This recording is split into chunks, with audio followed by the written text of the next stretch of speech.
નમસ્કાર, હું દીક્ષિતા પટેલ નર્મદા સમાચારમાં આપનું સ્વાગત છે। સૌપ્રથમ જોઈશું આજના મુખ્ય નર્મદા સમાચાર। ગૃહ રાજ્યમંત્રી હર્ષ સંઘવીની ઉપસ્થિતિમાં દહેજમાં 381 કરોડના ડ્રગ્સનો નાશ કરાયો। એન્ટી નાર્કોટિક્સ ટાસ્ક ફોર્સનો પ્રારંભ સાથે મેન્ટર પ્રોજેક્ટ અને માનસ હેલ્પલાઇનને વધુ સઘન બનાવાશે। ઉત્કૃષ્ટ કામગીરી બદલ 92 પોલીસ જવાનોનું સન્માન। દહેજની બિલ કંપનીમાં ગૃહમંત્રી હર્ષ સંઘવીની ઉપસ્થિતિમાં 381 કરોડના ડ્રગ્સના જથ્થાનો નાશ કરાયો હતો। અંકલેશ્વરમાં 50 ફૂટના રાવણ, મેઘનાદ અને કુંભકર્ણનું દહન। જીએનએફસી ખાતે ભવ્ય આતશબાજી સાથે મેળો યોજાયો। અંકલેશ્વર તાલુકાના ધનતુરિયા ગામની ગ્રામસભા હિંસાના પુજારી બાપુના જન્મદિવસે જ બની હિંસક, 4ને ઈજા। પ્રાથમિક શાળાના કમ્પાઉન્ડમાં શાસક વિપક્ષ વચ્ચે છૂટા બ્લોક, પાઇપ અને ધિક્કા પાટુની મારામારી। પોલીસે બંને પક્ષે અરજી સ્વરૂપે ફરિયાદ લઈ 13 આરોપી સામે ગુનો નોંધવા તજવીજ હાથ ધરી।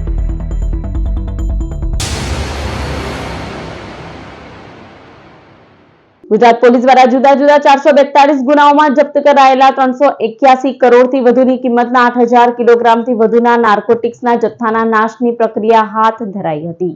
દહેજની બિલ કંપનીમાં ગૃહ રાજ્યમંત્રી હર્ષ સંઘવીની ઉપસ્થિતિમાં આ ડ્રગ્સનો જથ્થો નાશ કરાયો હતો। સાથે ડ્રગ્સ નેટવર્ક ઉપર પ્રહાર કરવા માટે કેટલાક મહત્વપૂર્ણ પગલાઓની જાહેરાત પણ કરાઈ, જેમાં મુખ્યત્વે ગુજરાતમાં એન્ટી નાર્કોટિક્સ ટાસ્ક ફોર્સનો વિધિવત પ્રારંભ કરાયો। ગાંધીનગરમાં મુખ્ય મથક અને 6 ઝોનલ કચેરીઓ સાથેની આ ફોર્સમાં 213 જેટલા તાલીમબદ્ધ અધિકારીઓ કર્મચારીઓ માત્ર નાર્કોટિક્સના ગુનાઓ ઉપર જ ધ્યાન કેન્દ્રિત કરશે। આ ઉપરાંત રાજ્ય સરકારના પ્રોએક્ટિવ પોલીસિંગના અભિગમ હેઠળ ચાલી રહેલા મેન્ટર પ્રોજેક્ટને વધુ સઘન બનાવવાની જાહેરાત કરાઈ, જે અંતર્ગત જામીન ઉપર છૂટેલા 2640 જેટલા નાર્કોટિક્સના આરોપીઓ પર 1978 પોલીસ મેન્ટર દ્વારા નજર રાખવામાં આવી રહી છે। જનભાગીદારી વધારવા માટે કેન્દ્ર સરકારની માનસ હેલ્પલાઇન નંબર 1933ને ગુજરાતમાં વધુ અસરકારક બનાવવાની સાથે તેના ઉપર આવતી માહિતી સીધી જ મંત્રીના કાર્યાલયને મળે તેવી નવી સિસ્ટમની પણ જાહેરાત કરાઈ। રિવોર્ડ પોલિસી હેઠળ 7 મોટા કેસોમાં સફળતાપૂર્વક કામગીરી કરનાર 92 પોલીસ જવાનોને 29.67 લાખની ઇનામની રકમ અર્પણ કરી તેમનું સન્માન કરાયું। જે રીતે ગઈકાલે આપણે સૌએ વિજયાદશમીના પર્વ પર રાવણ રૂપી બુરાઈનું દહન કર્યું, એ જ રીતે આજે આપણે સૌની નજરોની સામે આપણે ડ્રગ્સ રૂપી આસુરી શક્તિનું દહન કરવામાં ખૂબ મોટી સફળતા પ્રાપ્ત કરી છે। ગુજરાત પોલીસ દ્વારા છેલ્લા અમુક સમયના 468 કેસોનો 8000 કિલોગ્રામથી વધારે 384 કરોડ રૂપિયાનું ડ્રગ્સ આજે ખાક કરવામાં આવ્યું છે।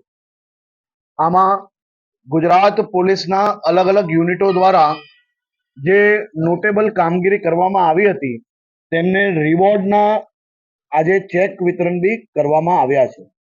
ગુજરાતના સૌ નાગરિકોને ખાસ કરીને ડ્રગ્સની સામેની લડાઈમાં વધુમાં વધુ મજબૂતાઈથી સરકારના સહયોગમાં, પોલીસના સહયોગમાં જે કોઈ માહિતી આપને પ્રાપ્ત થાય એ જરૂરથી પોલીસ સુધી પહોંચાડવા માટે હું વિનંતી કરું। અંકલેશ્વર એનજીસી કોલોની ખાતે વિજયાદશમી નિમિત્તે રાવણ દહનનો કાર્યક્રમ યોજાયો।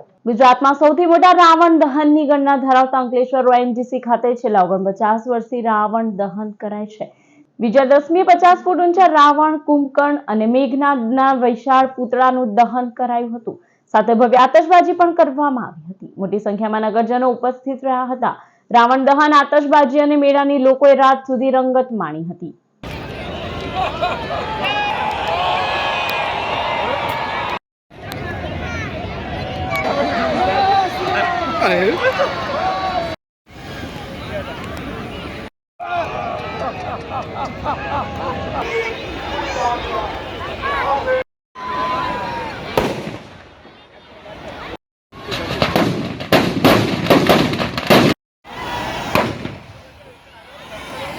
गायब हो गया है इधर, उसका नाम है अभिनंदन। ये जो बच्चा है, और आज सुबह दुर्गा पूजा का कंप्लीशन, विजयदशमी का कंप्लीशन किए हैं। दुर्गा माता को सिंदूर केला करके अभी नर्मदा में हमने इमर्स करके आए हैं। अभी हम रामलीला का ये फंक्शन में इधर आए हुए हैं रावण दहन के लिए। ये चीज बड़ी एक it is involved in our culture and our blood in our ONGC Ankleshwar Asad का परिवार में लास्ट 48 ईयर से हम लोग इसको कर रहे हैं, ये ट्रेडिशनल फॉलो कर रहे हैं। इस साल हम 49th ईयर का ये जो रामलीला सेलिब्रेशन करते हैं, इसमें हमारा कर्मचारी का बहुत ही एफर्ट्स रहता है। 2 महीने से बहुत ही लगातार इसमें काम किए हैं। ગાંધી જયંતિ અંકલેશ્વરના ધંતુરિયા ગામે મળેલી ગ્રામસભા હિંસક બની હતી। ધંતુરિયા ગામે 2 ઓક્ટોબરે પ્રાથમિક શાળાના કમ્પાઉન્ડમાં ગ્રામસભાનું આયોજન કરાયું હતું, જેમાં શાસક અને વિપક્ષના સમર્થકો વચ્ચે મારામારીના દ્રશ્યો સર્જાયા હતા। અંકલેશ્વર રૂરલ પોલીસ મથકે બંને પક્ષે સામસામે અરજીરૂપી ફરિયાદ અપાઈ હતી, જેમાં એક પક્ષે ગ્રામસભામાં બેસવા માટે બબાલ તો બીજા પક્ષે વિડીયો ઉતારવા મુદ્દે મારામારી સર્જાઈ હોવાની અરજી આપી હતી। બંને પક્ષે સર્જાયેલ હિંસક મારામારીમાં 4 લોકોને બ્લોક, પાઇપ અને ધીક્કાપાટુનો માર વાગતા ઈજા પહોંચી હતી, જ્યારે કુલ 13 લોકો સામે ગુનો દાખલ કરવા અરજી અપાઈ હતી। અંકલેશ્વરમાં રાષ્ટ્રીય સ્વયંસેવક સંઘ દ્વારા વિજયાદશમી નિમિત્તે પથ સંચલન યોજાયું। રાષ્ટ્રીય સ્વયંસેવક સંઘના શતાબ્દી વર્ષની ઉજવણી રાષ્ટ્ર અને સેવા કાર્યોથી થઈ રહી છે। વિજયાદશમી નિમિત્તે અંકલેશ્વરમાં પથ સંચલન યોજાયું હતું। હાથમાં દંડ, ધ્વજ, બેન્ડ સાથે નીકળેલા સ્વયંસેવકોએ નગરમાં ભારે આકર્ષણ જમાવ્યું હતું। જે વિસ્તાર અને માર્ગ ઉપરથી RSSનું પથ સંચલન નીકળ્યું, ત્યાં લોકો દ્વારા પુષ્પવર્ષા કરી સ્વાગત કરાયું હતું। પથ સંચલનમાં અબાલ, વૃદ્ધો સહિત યુવાઓ મોટી સંખ્યામાં જોડાયા હતા અને શિસ્ત સાથે રાષ્ટ્રભાવનાને ઉજાગર કરી હતી।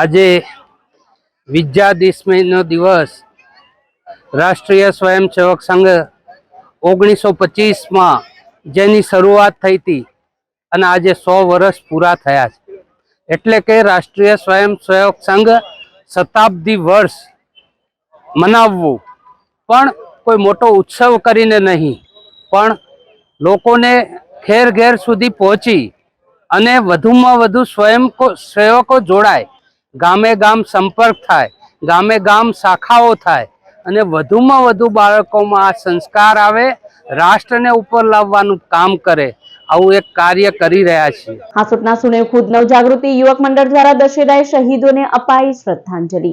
દશેરાએ હાસોટના સુનેવખુદમાં પુલવામાના શહીદો અને અમદાવાદ પ્લેન દુર્ઘટનાના મૃતકોને શ્રદ્ધાંજલિ અપાઈ હતી।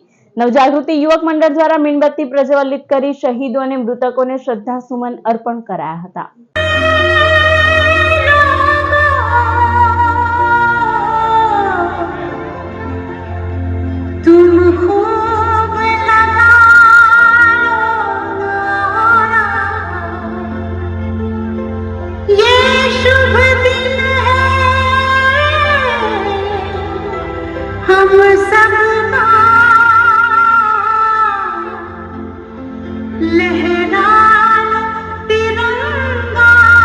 છેલ્લા 46 વર્ષથી ભરૂચ શહેરમાં રાણા પંચની પ્રખ્યાત ઘારીનો સ્વાદ જિલ્લા સહિત વિદેશમાં રહેતા લોકો પણ માણી રહ્યા છે। શરદ પૂર્ણિમાના બીજા દિવસે માવા ઘારી આરોગવાની પ્રથા પ્રચલિત છે, ત્યારે સમાજ અને શૈક્ષણિક સેવાના ઉમદા ઉદાહરણ સાથે રાણા સમાજના આગેવાન સનત રાણાની આગેવાનીમાં સમાજની વાડી ખાતે પ્રતિવર્ષની જેમ હજારો કિલો માવા ઘારી બનાવવા સાથે વેચાણ પણ શરૂ થઈ ગયું છે। માવા ઘારી બનાવવાનું શરૂ કરવામાં આવ્યું છે। આ ફાટા તળાવ રાણા પંચની માવા ઘારીની માંગ ભરૂચ શહેર જિલ્લાને દેશ વિદેશમાં પણ જાણીતી છે। માવા ઘારી શરદ પૂર્ણિમા બીજા દિવસે ચંડી પડવાના દિવસે ભરૂચવાસી ઉત્સાહભેર આરોગ્ય છે। ઘારી ઉમદા ક્વોલિટીની બનાવવા સૌરાષ્ટ્રના શુદ્ધ દેશી ઘી અને ઉત્તમ ગુણવત્તાવાળા માવા અને સૂકા મેવા જેવા કે કાજુ, બદામ, પિસ્તા સહિતનું વસ્તુઓ તેમાં ઉમેરવામાં આવે છે। શ્રી ભારત રાણા પંચના વિકાસ અર્થે અમે માવા ઘારીનો પ્રોગ્રામ રાખીએ છીએ। 47 વર્ષથી રાણા સમાજના ઉત્થાન અર્થે શરદ પૂર્ણિમા અને ચંડી પર્વ નિમિત્તે અમે માવા ઘારી તૈયાર કરી વેચવાનું કાર્ય કરીએ છીએ। સૌનો સાથ, સૌનો વિકાસ, અમારા આ કાર્યમાં ખૂબ પ્રગતિ થવા પામી છે। ગુજરાતમાં માવા ઘારીનો મહિમા અનેરો છે, તેમાંય ખાસ કરીને દક્ષિણ ગુજરાતમાં શરદ પૂર્ણિમાના બીજા દિવસે એટલે કે ચંડી પડવાના રોજ હજારો લોકો માવા ઘારી ઘેરા બને છે। ભરૂચ ભાજપ દ્વારા સ્ટેચ્યુ પાર્ક ખાતે 2 ઓક્ટોબરને લઈ પુષ્પાંજલિ કાર્યક્રમ યોજાયો। ગાંધી જયંતિ તેમજ પૂર્વ વડાપ્રધાન લાલ બહાદુર શાસ્ત્રીજી જયંતિના અવસરે ભરૂચ સ્ટેચ્યુ પાર્ક ખાતે પુષ્પાંજલિ તથા સ્વચ્છતા અભિયાન યોજાયું. જિલ્લા અધ્યક્ષ પ્રકાશ મોદી, મહામંત્રી ફતેહસિંહ ગોહિલ, ધર્મેશભાઈ, પાલિકા અધ્યક્ષ વિભૂતિબા યાદવ, ઉપાધ્યક્ષ દિવ્યેશ પટેલ, હેમેન્દ્ર પ્રજાપતિ સહિતના ઉપસ્થિત રહ્યા હતા. ભરૂચ જેએનએફસી સ્પોર્ટ્સ ક્લબ ખાતે રાજ્ય કક્ષાની અંડર 11 બેડમિન્ટન સ્પર્ધાનો પ્રારંભ. ગુજરાત બેડમિન્ટન એસોસિએશન અને ભરૂચ ડિસ્ટ્રિક્ટ બેડમિન્ટનના ઉપક્રમે રાજ્ય કક્ષાની અંડર 11 કેટેગરી યોનેક્સ સનરાઇઝ સ્પર્ધાનો પ્રારંભ જેએનએફસી ખાતે થયો. ગુજરાતભરમાંથી 110 સ્પર્ધકોએ ભાગ લીધો છે. ઉદ્ઘાટન પ્રસંગે ગુજરાત બેડમિન્ટન એસોસિએશનના પ્રમુખ એસ.એ. રાવત, રાકેશ પ્રજાપતિ, શંકર ચૌહાણ, અજય સોલંકી, ભરૂચના પ્રમુખ નીતિન ચોકસી, દિલીપ ટંડેલ, માલવ પ્રજાપતિ, પી.કે. પુરોહિત સહિત વાલીઓ ઉપસ્થિત રહ્યા હતા. ભરૂચ ડિસ્ટ્રિક્ટ બેડમિન્ટન એસોસિએશન અને ગુજરાત બેડમિન્ટન એસોસિએશનના ઉપક્રમે આજથી અંડર 11ની રાજ્ય કક્ષાની બેડમિન્ટન સ્પર્ધાનો પ્રારંભ જીએનએફસી સ્પોર્ટ્સ ક્લબ ખાતે થયો છે. આ સમગ્ર ટુર્નામેન્ટમાં રાજ્યભરમાંથી કુલ 110 જેટલા ખેલાડીઓ આવ્યા છે અને ખૂબ જ ઉત્સાહભેર ભાગ લઈ રહ્યા છે. ભરૂચના રણછોડજીના મંદિરે સોમવારે શરદ પૂર્ણિમાની ઉજવણી થશે. ભરૂચ રણછોડજી ઢોળાવ ઉપર આવેલા રણછોડજીના મંદિરે શરદ પૂર્ણિમાની ઉજવણી વર્ષોથી થાય છે. શરદ પૂર્ણિમાના દિવસે દીપમાળા શણગારવામાં આવે છે અને આખી રાત ઊભું ભજન પણ ભક્તો દ્વારા કરવામાં આવે છે. આ વર્ષે પણ 6મી તારીખે શરદ પૂર્ણિમા ભવ્ય ઉજવણી કરવામાં આવશે, જેમાં ભક્તોને આમંત્રણ આપવામાં આવ્યું છે.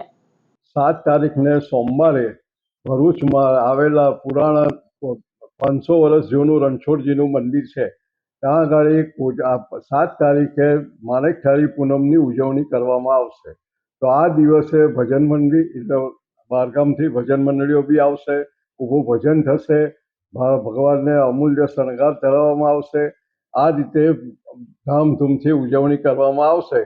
તો સૌ ભાઈ બહેનોએ દર્શનનો લાભ લેવા વિનંતી છે. ભરૂચ આરસીસી દ્વારા શેરી ગરબા સ્પર્ધા 5નો ઇનામ વિતરણ કાર્યક્રમ યોજાયો. RCC president Janvi Darshan, Rotary ક્લબના president CA Bhavesh Hariyani, doctor Parth Barot, CA Akshar Mehta, doctor Falguni Thakkar ઉપસ્થિત રહ્યા હતા. શેરી ગરબામાં વિજેતા થયેલાને ઇનામ આપી પ્રોત્સાહિત કરાયા હતા. ભરૂચના હરિહર કોમ્પ્લેક્સ ખાતે ડેન્ટલ ક્લિનિકનો પ્રારંભ કરવામાં આવ્યો. ભરૂચના ઝાડેશ્વર રોડ પર આવેલા હરિહર કોમ્પ્લેક્સ ખાતે ડોક્ટર સીમા જયસ્વારના નવલા સોપાન સમા ક્લિનિકનો પ્રારંભ કરવામાં આવ્યો હતો. આ પ્રસંગે શુભેચ્છકો તથા પરિવારજનો ઉપસ્થિત રહ્યા હતા. ભરૂચ શહેરના વોર્ડ નંબર 9 વિસ્તારમાં નાગરિકોની વર્ષોથી ચાલતી માંગનો અંત આવ્યો છે. બંબાખાના સર્કલથી સ્ટુડિયો સુધીના માર્ગને પેવર બ્લોકથી સુદૃઢ બનાવવાના કામનું ખાતમુહૂર્ત કરાયું. સ્વર્ણિમ જયંતિ મુખ્યમંત્રી શહેરી વિકાસ યોજના હેઠળ હાથ ધરાયેલા કામ ઉપર આશરે ₹75.86 લાખનો ખર્ચ થવાનો છે. માર્ગ ઉપર પેવર બ્લોક સ્થાપિત થવાથી વાહન વ્યવહાર વધુ સરળ બનશે. વરસાદી માહોલમાં કાદવ અને પાણી ભરાવાની સમસ્યામાં રાહત મળશે તથા નાગરિકોને સ્વચ્છ અને સુવિધાજનક માર્ગ મળશે તેવો આશાવાદ પદાધિકારીઓએ વ્યક્ત કર્યો છે. સમાચાર પૂર્ણ કરતા પહેલા એક નજર મુખ્ય સમાચાર પર. ગૃહ રાજ્યમંત્રી હર્ષ સંઘવીની ઉપસ્થિતિમાં દહેજમાં 381 કરોડના ડ્રગ્સનો નાશ કરાયો. એન્ટી નાર્કોટિક્સ ટાસ્ક ફોર્સનો પ્રારંભ સાથે મેન્ટર પ્રોજેક્ટ અને માનસ હેલ્પલાઇનને વધુ સઘન બનાવાશે. ઉત્કૃષ્ટ કામગીરી બદલ 92 પોલીસ જવાનોનું સન્માન. દહેજની બિલ કંપનીમાં ગૃહમંત્રી હર્ષ સંઘવીની ઉપસ્થિતિમાં 381 કરોડના ડ્રગ્સના જથ્થાનો નાશ કરાયો હતો. અંકલેશ્વરમાં 50 ફૂટના રાવણ, મેઘનાદ અને કુંભકર્ણનું દહન. જીએનએફસી ખાતે ભવ્ય આતશબાજી સાથે મેળો યોજાયો. અંકલેશ્વર તાલુકાના ધંધુરિયા ગામની ગ્રામસભા હિંસાના પૂજારી બાપુના જન્મદિવસે જ બની હિંસક, 4ને ઈજા. પ્રાથમિક શાળાના કમ્પાઉન્ડમાં શાસક વિપક્ષ વચ્ચે છૂટા બ્લોક, પાઇપ અને ધીક્કા પાટુની મારામારી. પોલીસે બંને પક્ષે અરજી સ્વરૂપે ફરિયાદ લઈ 13 આરોપી સામે ગુનો નોંધવા તજવીજ હાથ ધરી. તો આ હતા અત્યાર સુધીના નર્મદા સમાચાર. વધુ સમાચાર સાથે ફરી મળીશું. નમસ્કાર.